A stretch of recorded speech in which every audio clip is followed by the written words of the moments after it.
What is going on? Welcome back to Top Cheddar Wednesdays. Let's talk that hockey. It's Atlantic Division time. I'm very excited to talk about this division. I've been waiting for this to come around. This is always an exciting division. A lot of good teams, a lot of powerhouses, contenders, just like the Atlanta Thrashers in this division. So let's get right into it.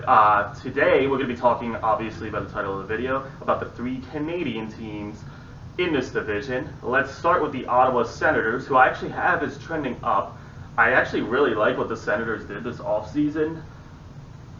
However, I do still have them finishing 8th in this division, but we'll get to that. What the Senators did, they bring in Ryan Callahan and Ron Hainsey, so two veteran presences.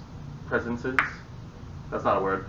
Two veteran pieces, one for the forward group, one for the defensive group. Ron Hainsey obviously had a career year last year in Toronto. While I don't expect that to happen again, still a very nice addition for them there. Meanwhile, Ryan Callahan, no question, the best years of hockey are behind him. But I still like that ad for a team like the Senators, who are just in a rebuild right now. They also bring in Artem Anisimov in a deal. Little swap of centers there. I like him. I think he'll fit in nicely there. Again, this isn't a team that's looking to contend. They're just looking to get better. They do that with Anisimov. Nikita Zaitsev, good young defenseman there. Really like that ad for the Senators. He's more of a long-term piece that they bring in there to help out their squad. Really like that. They did lose Cody Ceci, so they bring in Nikita Zaitsev.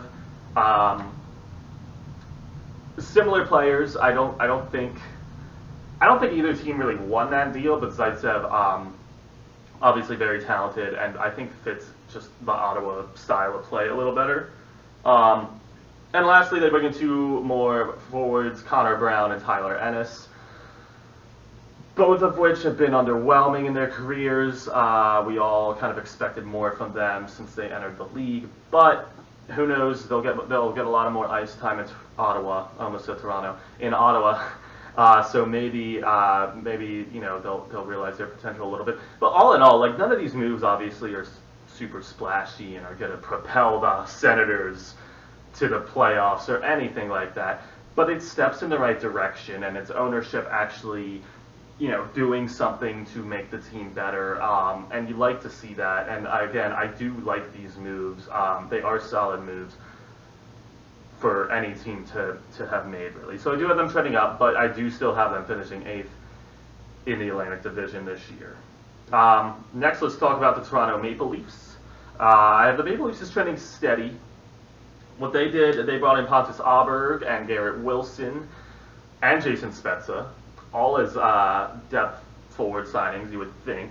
Jason Spezza, they signed to a vet minimum contract. That could be a sneaky good signing there. Jason Spezza, obviously the best years of hockey are behind him as well, just like Ryan Callahan, but I do think he has more to give than he's shown in recent years with Dallas.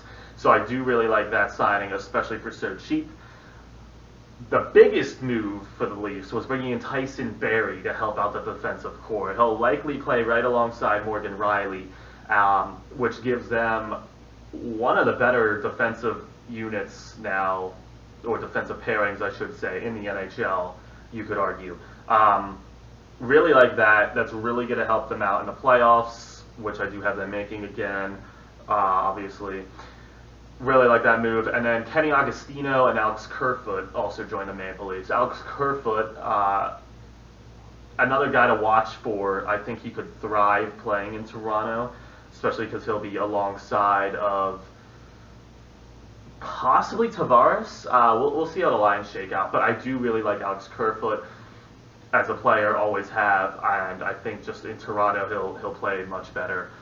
Kenny Agostino likely will start the year in the AHL, but another good, solid depth piece. But Tyson Barrie, the real big move here from the Leafs, really like that for them, and so I have the Leafs finishing 2nd in the Atlantic Division this year, in front of Boston this time. So we'll see what happens for the Leafs, but I don't see the Leafs winning the Cup. I will just say that now. but I do have them in the playoffs again, and I do like what they did, but I have them ultimately steady because they need to figure out the whole Mitch Marner situation, as I've talked about 1,000 times, so I won't get into that again. Lastly, the Montreal Canadiens, the Habs, brought in Nick Cousins as a depth forward signing. They bring in Ben Sherratt as a depth defensive signing. They bring in Keith Kincaid to back up Carey Price, which I love. Always been a big fan of Keith Kincaid. Played phenomenally for the Devils over the last couple of years. So I really like Keith Kincaid in case Price goes down. And then they brought in Sebastian Aho, giving him an offer sheet as a restricted free. I'm being told the Hurricanes actually matched that offer, so they did not bring in Sebastian Aho. But a good try. Would have been a great fit for them there. So the Canadians obviously haven't done much this offseason, so I have them trending as steady as well. They're bringing back pretty much the same team, which is good for them because they did make the playoffs last year. They finished 4th in the Atlantic last year, making the playoffs as a wild card. But could they have done more? Yes. Carey Price is only getting older, so I would have liked to see them kind of try to really, build a team that can win now, which is tough to do in this division to begin with, obviously. But a little underwhelming from the Canadians, but I still have them trending as steady. I actually have them finishing 5th in the Atlantic this year.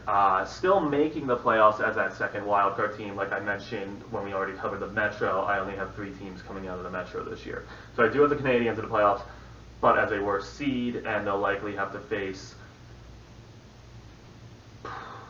a very good team in the first round, so it's going to be tough for them.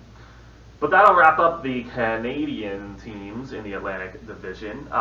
Tune in tomorrow. Victor will have the NFL for you. And tune in next week where we will cover the state of Florida and Tampa Bay Lightning and Florida Panthers.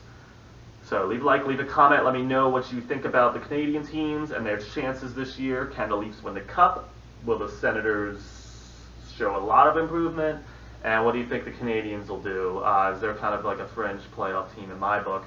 But where do you have the Canadians? And as always, let me know how wrong I am, and thanks for watching.